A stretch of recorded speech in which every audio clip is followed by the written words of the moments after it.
I can still hear the clinking of glasses and forced laughter from that Thanksgiving dinner. The crystal chandelier in my parents' dining room cast shadows across faces that hadn't bothered to visit my cafe in over 3 years, despite it being just 4 blocks away from the family's law firm. Emma, my sister Sophia's voice cut through the polite dinner conversation. Tell everyone your big news. I looked up from my plate, already knowing what was coming. Sophia sat there in her designer suit, diamond engagement ring catching the light as she reached for her wine glass. She had that look, the one that said she was about to remind everyone why she was the family's crown jewel. I made senior partner, she announced, her smile dazzling. Youngest in the firm's history. The table erupted in excitement. Mom practically glowed with pride. Dad raised his glass in a toast. To Sophia Harrison, carrying on the Harrison and Associates legacy. I took a small sip of my wine, thinking about the stack of contracts waiting on my desk at home. But of course, nobody here knew about those. To them, I was just the family disappointment who played cafe owner instead of joining the prestigious family law firm. And what about you, Emma? Aunt Patricia turned to me with that familiar mix of pity and condescension. Still running that little coffee shop? The Wild Vine Cafe, I corrected her quietly. Yes, I am. Still serving coffee. Sophia laughed, sharing a knowing look with our cousin Diana. You know there's always a place for you at the firm if you want a real career. I stirred my mashed potatoes, remembering the meeting I'd had that morning with one of the city's biggest real estate developers. The contract I'd signed was worth more than Sophia's entire year's salary. But they didn't need to know that. Not yet. The cafe does well enough, I said mildly. Well enough to pay rent, I hope. Mom chimed in, concern etched on her face. That downtown location must be expensive. I almost smiled. If they only knew I own the entire building, and the one next to it, and most of that block. I manage, I replied. Sophia launched into a story about her latest big case, some corporate merger worth millions. Our parents hung on every word, just like they had since we were kids. Sophia, the straightest student who followed the perfect path. Elite law school, prestigious clerkship, then straight into the family firm. And me? I was the rebel who chose culinary school over law school, who used my trust fund to buy a rundown cafe instead of a luxury condo. I just wrapped up the Anderson acquisition, Sophia was saying. You should have seen their legal team scrambling when I found the loophole in their contract. Mr. Chen was so impressed, he's bringing all of his business to our firm now. I kept my face carefully neutral at the mention of James Chen. If Sophia only knew who really controlled most of his real estate holdings. I just don't understand, Mom said later, cornering me in the kitchen as I helped with dishes. You're smart, Emma. You could have had everything Sophia has. Why waste your life serving coffee? I dried a crystal wine glass, thinking about my morning schedule for tomorrow. Not everyone wants to be a lawyer, Mom. But you're capable of so much more. She lowered her voice. Look at your sister, designer clothes, luxury car, that gorgeous penthouse apartment. Don't you want that kind of success?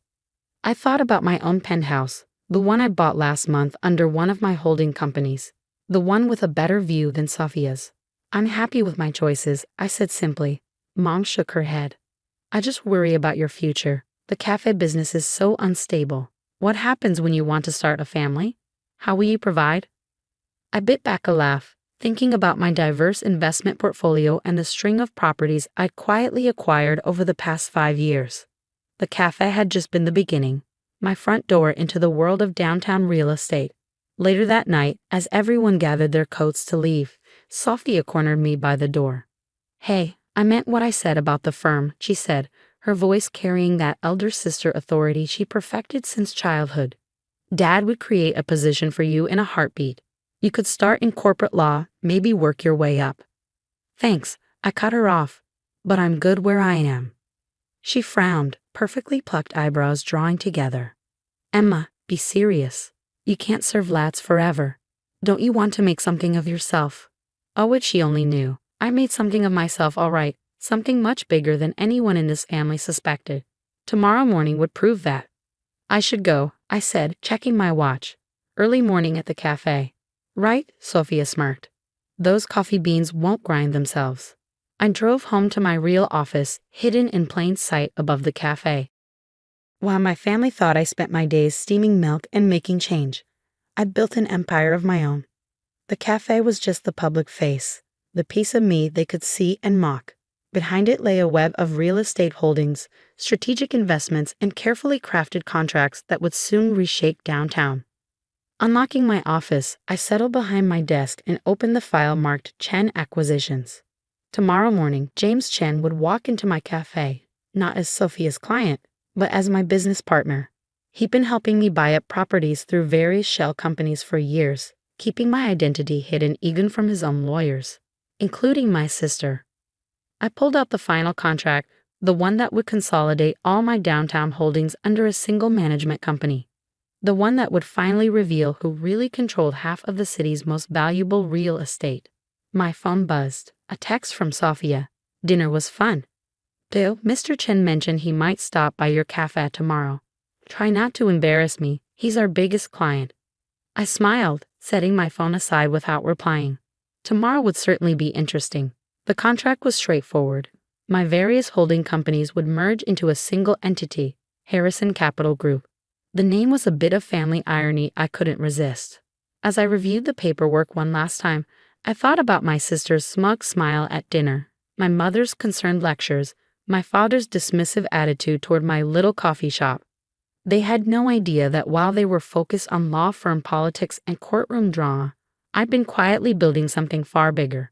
5 years of careful planning, strategic acquisitions, and hidden ownership were about to pay off. Tomorrow, James Chen would sign the final papers, and my family would learn that the daughter they'd written off as a simple barista actually owned more of downtown than their precious law firm could ever dream of handling. The morning after Thanksgiving, I arrived at the Wild Vine Cafe earlier than usual. My manager, Kate, was already there, setting up for what she thought would be a normal day. "The special meeting room is ready," she said, handing me a coffee. Though I still don't understand why Mr. Chen wants to meet in a cafe instead of his office. I smiled, taking a sip. Sometimes the best deals happen in unexpected places. At precisely 9 a.m., James Chen walked through the door. Despite being one of the city's most powerful real estate developers, he dressed simply in a black sweater and slacks. That was one thing I'd always appreciated about him. No pretense, just business. "Good morning, Ms. Harrison," he said warmly. Then, loudly enough for others to hear, "Could I get a vanilla latte?" I played along, heading behind the counter to make his drink personally. We perfected this routine over the years, me the humble cafe owner, him the casual customer. Nobody ever suspected we were orchestrating million-dollar deals over coffee. As I steamed the milk, the cafe's door chimed again. I looked up to see Sophia striding in, legal briefcase in hand. "Mr. Chen," she called out, clearly surprised to actually find him here. "I didn't expect to see you so early." James accepted his latte from me with a nod. "Ah, Miss Harrison, your sister makes the best vanilla latte in the city. Would you care to join our meeting?" Sophia blinked, glancing between us. "Meeting?" "Yes, regarding the downtown development project." He gestured to the private room at the back of the cafe. "Shall we?"